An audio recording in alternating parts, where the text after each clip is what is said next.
Hello guys, good morning. At nandito kami ngayon sa Terminal 3 at naghintay kami ng aming boarding time papuntang Palawan.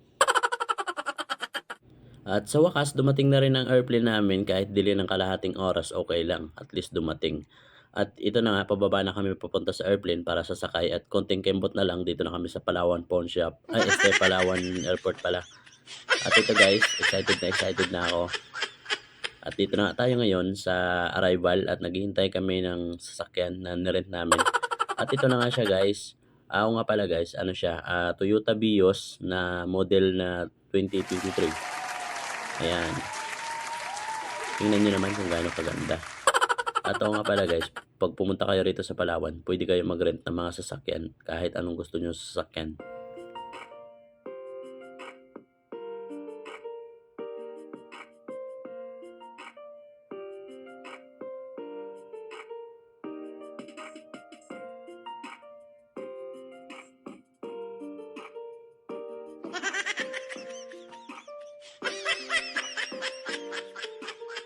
Dahil 11:30 na at nagutom na kami, ito pupunta muna kami sa Robinson para kumain. At kung napansin nyo, dito sa Palawan, hindi masyado matraffic. Yun nga lang, mabilis sila magpatakbo ng kanilang mga sasakyan, parang Palawan Express, pera padala. Mabilis, maasahan, at walang kuskus balongos. Palawan Express, baka naman. At ito guys, konting kembot na lang, makakarating kami sa aming pupuntahan. Dito na kami ngayon sa tapat ng Robinson Puerto Princesa. Gulat kayo no, naging dalawa ng sasakyan na kulay red. Siyempre, ginamit ko ang kapangyarihan ko. Nag times 2.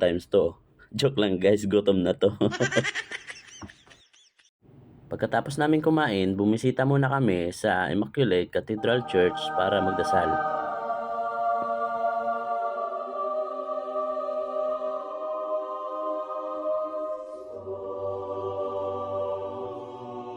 Pagkatapos namin magdasal, dinaanan na namin yung Baywalk dahil malapit lang naman. At oo nga pala guys, mas marami ang tao rito paggabi kaysa sa araw. At ito, naglakad-lakad na muna kami para makapagpa-picture sa I Love Puerto Princesa.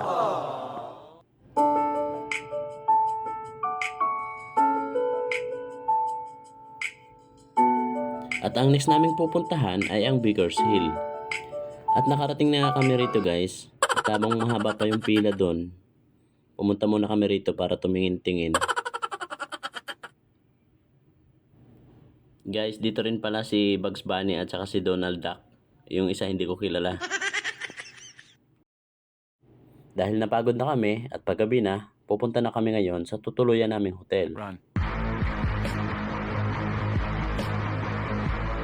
Huli ka, pero hindi kulong.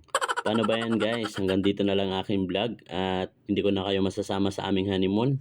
Abangan nyo na lang ang aking susunod na mga vlog kung anong kaganapan namin dito sa Palawan. Bye-bye!